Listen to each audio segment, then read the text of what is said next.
प्रदेश की सियासत एक बार फिर गरमाई हुई है। सियासतदानों की नजर 10 सीटों पर होने वाले उपचुनाव पर है। लखनऊ से लेकर दिल्ली तक 10 विधानसभा सीटों पर होने वाले उपचुनाव को लेकर रण सजने लगा है। समाजवादी पार्टी के अध्यक्ष अखिलेश यादव ने पहले ही 6 उम्मीदवारों के नाम का ऐलान कर दिया है। वहीं बहुजन समाज पार्टी अपनी रणनीति साफ कर चुकी है। इन सब के बीच अब भारतीय जनता पार्टी रणनीति बनाती दिख रही है। रविवार को दिल्ली में भारतीय जनता पार्टी की हाई लेवल मीटिंग हुई। इसमें पार्टी के तमाम सीनियर नेता शामिल हुए। मीटिंग में बीजेपी ने 10 में से 9 विधानसभा सीटों पर अपने उम्मीदवारों के नाम तय कर लिए हैं, जबकि एक सीट आरएलडी के लिए छोड़ी गई है। ऐसे में सवाल उठ रहा है कि क्या निषाद पार्टी को इस बार गठबंधन के तहत सीट नहीं मिलेगी? मंत्री जी, जिस तरीके से बातें चल रही थी, आप कह रहे थे 2 सीटों पर जाएंगे। किसी भारतीय जनता पार्टी के आधिकारिक बयान होते हैं, हम कुछ बोले, वो भारतीय जनता पार्टी की बैठक, हमारी पार्टी की बैठक होती रहती है। जब एनडीए की बैठक हो उसके बाद जो निर्णय हुआ, हमें पूरा उम्मीद है कि ऐसे पहले हक देती रहे भारतीय जनता पार्टी निषादों को, आगे भी निषाद पार्टी का हक देगी। आप जो बीजेपी की 30 मंत्रियों की जो फौज अलग अलग सीटों पर लगाई गई, उसमें भी आप हैं। माना जाए कि अब 9 सीटों में कुछ मिलने वाला है? निश्चित रूप से लगाए इसीलिए गया कि हम लोग मिलजुल के लड़ेंगे और 200 सीट पर जीतेंगे। और आज नहीं कल बैठक होगी, अभी प्रदेश नेतृत्व से बैठक होगी, फिर दिल्ली के नेतृत्व से बैठक होगी। उस बैठकों के बाद अच्छे बेहतर परिणाम आएंगे और हम मिलजुल के गठबंधन पहले भी था, आज भी आगे भी रहेगा और हम लोग 200 सीट पर जब्त कराएंगे। अब भारतीय जनता पार्टी निषाद पार्टी का हक देगी। निषाद पार्टी कितनी सीटों पर दावा कर रही है? देखिए, वो पहले परंपरा रही भारतीय जनता पार्टी का, जिसका जो सीट लड़ता है वो लड़ता रहा। अगर उसमें कोई बात आती है तो फिर देखा जाए। बहराइच की घटना हुई है, सांप्रदायिक घटना है, लगातार उस घटना के बाद प्रशासन कार्रवाई कर रहा है, लेकिन आगजनी बढ़ती जा रही है। आज भी आगजनी हुई है, किस तरीके से देख रहे हैं इसको? देखिए, इस तरीके से जो विशेष वर्ग की राजनीति करने वाले, सांप्रदायिकता को बढ़ावा देने वाले, इस पर जवाब देना चाहें। मैं तो मुख्यमंत्री को धन्यवाद दूंगा कि सीधे संज्ञान में लिया उन्होंने और कार्रवाई शुरू कर दी है। इसमें जो दोषी हैं उनके खिलाफ कार्रवाई शुरू हो गई है और कार्रवाई अब ऐसी घटनाएं न घटे, इस घटना की मैं निंदा करता हूँ। आगे घटना न घटे इसके लिए सबको मिलकर के काम करना है। विपक्ष आरोप लगा रहा है कि पुलिस अगर पहले सेक्शन लेती तो इस तरीके की स्थितियां न होती। नहीं, हम तो ये विपक्ष पर आरोप लग रहा है कि ऐसे लोगों को संरक्षण न देते और उनके साथ खड़े हुए बयानबाजी न करते तो निश्चित रूप से ऐसे अपराधी प्रवृत्ति के लोग कतई काम न करें। अंतिम सवाल है, आप मुख्यमंत्री जी से मिले थे, कहा जा रहा है कि आप नाराज थे, वो नाराजगी दूर हुई है? नहीं, कोई नाराज नहीं है। जब कोई बैठक में होती, कोई बातचीत ऐसी होती तब तो नाराज होते। पेपर, अखबार, मीडिया के छपने से थोड़ी कोई नाराज हो जाएगा। मैं 47 सीटें, अभी 47 जिलों का दौरा करके आया हूँ। विभागीय चर्चा करनी थी, पहले से उनका टाइम मैं ले रखा था और उस पर प्रगति रिपोर्ट देनी थी। और क्योंकि वो अभिभावक हैं, मेरे मार्गदर्शक भी हैं, संरक्षक भी हैं, उनकी माताजी की तबीयत खराब थी, कल वो मिलने गए थे, तो मेरे निश्चित रूप से मेरा धर्म बनता है उसके उसको किसी और अन्यथा नहीं जोड़ना चाहना चाहिए। विपक्ष के बदले तेवर के बीच भारतीय जनता पार्टी की रणनीति अलग दिख रही है। पार्टी की कोशिश अधिक से अधिक विधानसभा सीटों पर जीत दर्ज कर लोकसभा चुनाव में मिली हार का बदला लेने का है। ऐसे में पार्टी अनावश्यक बयानबाजियों से दूर जमीन पर स्थिति मजबूत बनाने में कोशिश करती हुई दिख रही है। सीएम योगी आदित्यनाथ से लेकर प्रदेश के तमाम सीनियर नेताओं ने पिछले दिनों लगातार चुनावी सीटों पर सभा की है। भारतीय जनता पार्टी के तमाम नेता अपने पक्ष में माहौल बनाने की कोशिश में है। लोकसभा चुनाव के दौरान जिस तरह से मोमेंटम बीजेपी खोती दिखी थी, सीएम योगी और उनकी टीम उसे वापस लाने की कोशिश करते दिख रहे हैं। ऐसे में उम्मीदवारों के नाम का ऐलान काफी सोच समझकर किए जाने की बात कही जा रही है। लोकसभा चुनाव में बीजेपी का कमजोर प्रदर्शन रहा। उपचुनाव से पहले सरकार ने पूरी ताकत लगा दी है। उपचुनाव में सत्तारूढ़ दल ज्यादा प्रभावी रहता है। बीजेपी तैयारी में कोई कोर कसर नहीं छोड़ना चाहती है। 7 सीट पर रहा आसान, 3 सीट के लिए चक्रव्यूह। कुंदरकी, मिल्कीपुर और करहल सीट पर चुनौती। 10 में से 8 सीट पर जीतना बीजेपी के लिए लक्ष्य। भारतीय जनता पार्टी अपने विकास के मुद्दे के साथ, गरीब, युवा, बेरोजगार, किसान, महिला के हितों के मुद्दे के साथ, सबका साथ, सबका विश्वास, सबका विश्वास के मुद्दे के साथ, और सबसे बड़ी बात हिंदुत्व के मुद्दे के साथ पूज्य महंत योगी आदित्यनाथ जी की सरकार लगातार काम कर रही है और हम सभी के विकास के लिए काम कर रहे हैं। तो इस विधानसभा उपचुनाव में पूज्य महंत योगी आदित्यनाथ जी विकास के और सबके हितों के संरक्षण के मुद्दे को लेकर विधानसभा चुनाव में जाएंगे। अन्य विपक्षी दल चाहे जो भी कहते रहे हों, चाहे वो जाति की बात करते हों, चाहे वो बांटने की बात करते हों, उनकी इस बार की जो मुद्दे हैं वो नगण्य हैं। चाहे वो समाजवादी पार्टी हो, चाहे वो कांग्रेस हो, आरक्षण और संविधान के मुद्दे पर और लोकतंत्र के मुद्दे पर वो बेनकाब हो चुके हैं। उनके झूठ को जनता पहचान चुकी है।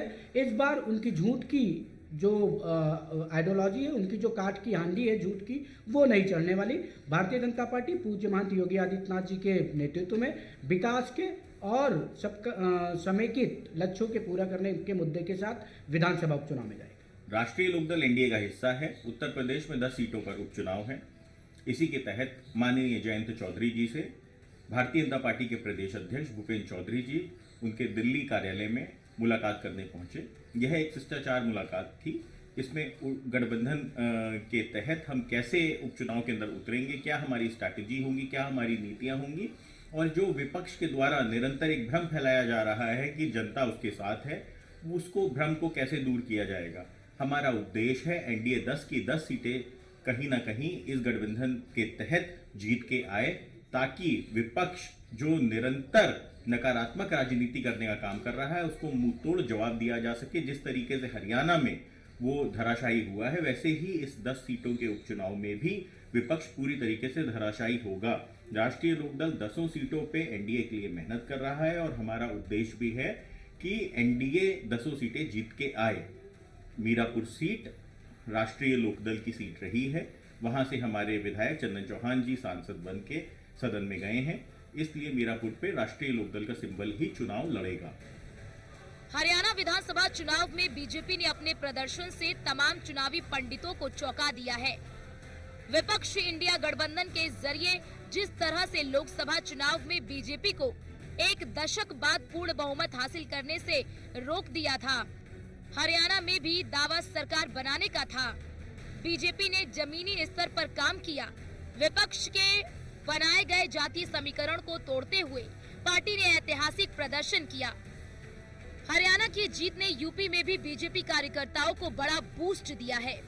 पार्टी अब हरियाणा वाली रणनीति को प्रदेश के चुनावी मैदान में आजमाती दिख रही है। पार्टी के सीनियर नेता उपचुनाव को लेकर कोई बड़ा बयान नहीं दे रहे हैं। वहीं जमीन पर लगातार काम चल रहा है। पार्टी कैडर को मनाने में जुटी है, लोगों के बीच जा रही है।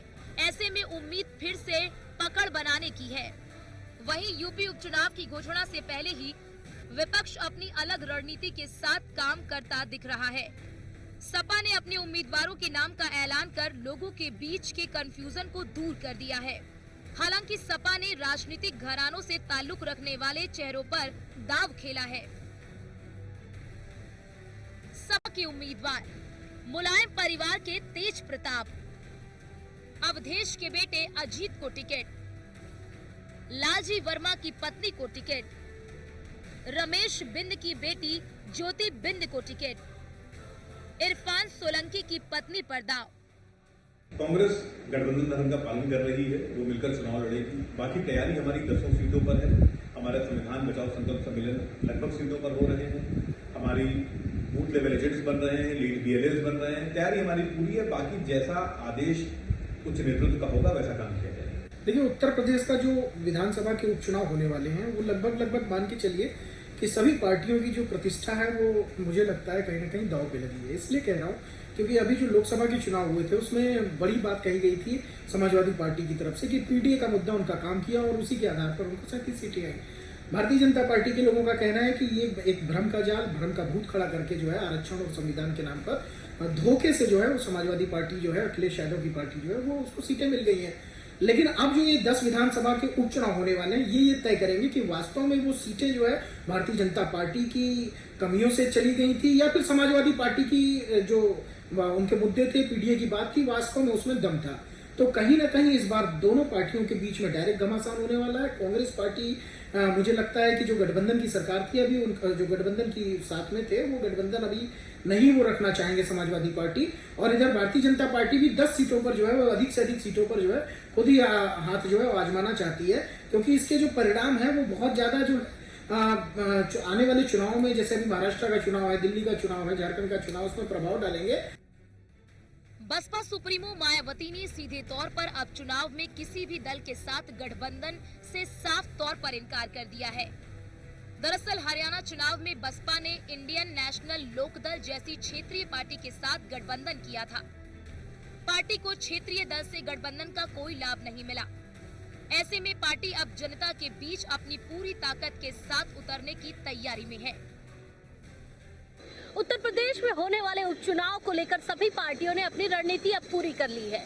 जहां एक तरफ समाजवादी पार्टी ने 10 सीटों में से 6 सीटों पर प्रत्याशियों का ऐलान कर दिया है, वहीं कांग्रेस भी अब लगातार लगी हुई है कि जो बची हुई 4 सीटें हैं उस पर अपने प्रत्याशी को उतारा जा सके।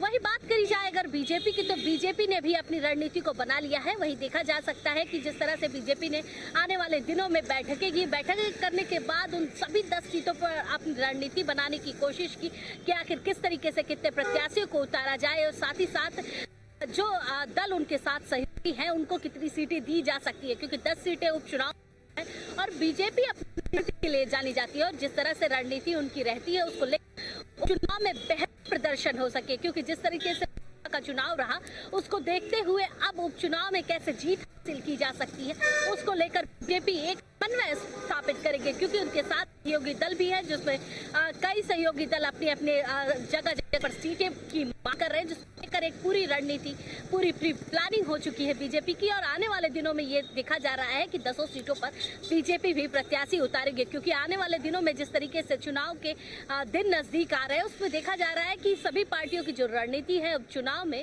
वो पूरी कर ली गई है।